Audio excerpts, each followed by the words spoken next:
नमस्कार साथियों, आपका एक बार फिर से स्वागत है हमारे चैनल शिव विभाग सरकार में। हम श्रीमद् वाल्मीकि रामायण का पाठ कर रहे हैं और आज हम प्रारंभ कर रहे हैं 21वां अध्याय, जो है विश्वामित्र के रोषपूर्ण वचन तथा वशिष्ठ का राजा दशरथ को समझाना। आइए प्रारंभ करते हैं। राजा दशरथ की बात के एक एक अक्षर में पुत्र के प्रति स्नेह भरा हुआ था। उसे सुनकर महर्षि विश्वामित्र कुपित हो उनसे इस प्रकार बोले, राजन, पहले मेरी मांगी हुई वस्तु देने की प्रतिज्ञा करके अब तुम उसे तोड़ना चाहते हो। प्रतिज्ञा का यह त्याग रघुवंशियों के योग्य तो नहीं है। यह बर्ताव तो इस कुल के विनाश का सूचक है। नरेश्वर, यदि तुम्हें ऐसा ही उचित प्रतीत होता है तो मैं जैसे आया था वैसे ही लौट जाऊंगा। ककुत्थ कुल के रत्न, अब तुम अपनी प्रतिज्ञा झूठी करके हितैषी सुहृदों से ही घिरे रहकर सुखी रहो। बुद्धिमान विश्वामित्र के कुपित होते ही सारी पृथ्वी कांप उठी और देवताओं के मन में महान भय समा गया। उनके रोष से सारे संसार को त्रस्त हुआ जान उत्तम व्रत का पालन करने वाले धीरचित्त महर्षि वशिष्ठ ने राजा से इस प्रकार कहा, महाराज, आप इक्ष्वाकु वंशी राजाओं के कुल में साक्षात दूसरे धर्म के समान उत्पन्न हुए हैं। धैर्यवान, उत्तम व्रत के पालक तथा श्री संपन्न हैं। आपको अपने धर्म का परित्याग नहीं करना चाहिए। रघुकुल कुलभूषण दशरथ बड़े धर्मात्मा हैं। यह बात तीनों लोकों में प्रसिद्ध है। अतः आप धर्म का ही पालन कीजिए, अधर्म का भार सिर पर ना उठाइए।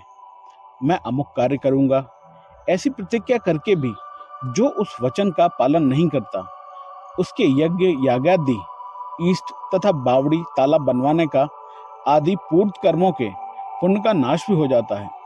अतः आप श्री राम को विश्वामित्र जी के साथ भेज दीजिए। ये अस्त्र विद्या जानते हो या ना जानते हो, राक्षस इनका सामना नहीं कर सकते।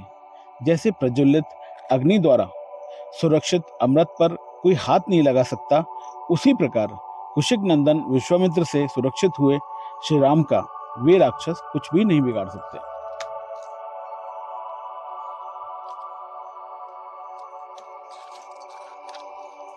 ये श्री राम तथा महर्षि विश्वामित्र साक्षात धर्म की मूर्तियां हैं। ये बलवानों में श्रेष्ठ हैं। विद्या के द्वारा ही इस संसार में सबसे बड़े चढ़े हैं। तपस्या के तो ये विशाल भंडार ही हैं। चराचर प्राणियों सहित तीनों लोकों में जो नाना प्रकार के अस्त्र हैं, उन सबको ये जानते हैं। इन्हें मेरे सिवा दूसरा कोई पुरुष ना तो अच्छी तरह जानता है और ना ही कोई जानेंगे ही। देवता, ऋषि, राक्षस, गंधर्व, यज्ञ, किन्नर तथा बड़े बड़े नाग भी इनके प्रभाव को नहीं जानते हैं। प्राय सभी अस्त्र प्रजापति कृशाक्षु के परम धर्मात्म पुत्र हैं।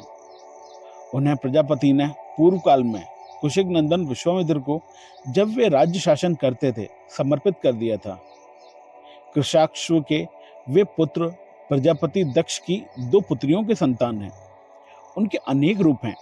वे सब के सब महान शक्तिशाली, प्रकाशमान और विजय दिलाने वाले हैं।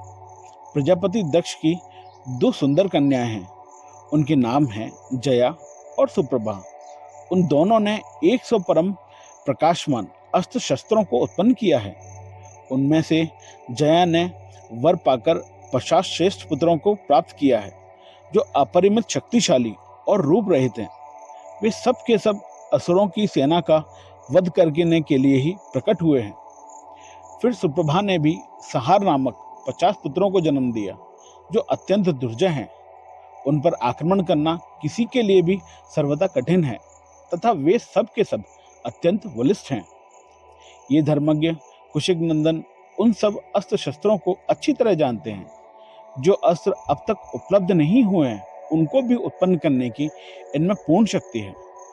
रघुनंदन, इसलिए इन मुनि श्रेष्ठ धर्मज्ञ महर्षि विश्वामित्र से जो भूत या भविष्य की कोई भी बात छिपी नहीं है। राजन, ये महातेजस्वी महायशस्वी विश्वामित्र ऐसे प्रभावशाली हैं, अतः इनके साथ राम को भेजने में आप किसी प्रकार का संदेह ना करें।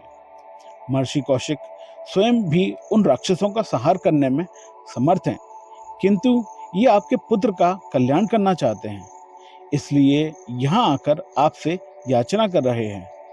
महर्षि वशिष्ठ के इस वचन से विख्यात यश वाले रघुकुल शिरोमणि नवश्रेष्ठ दशरथ का मन प्रसन्न हो गया।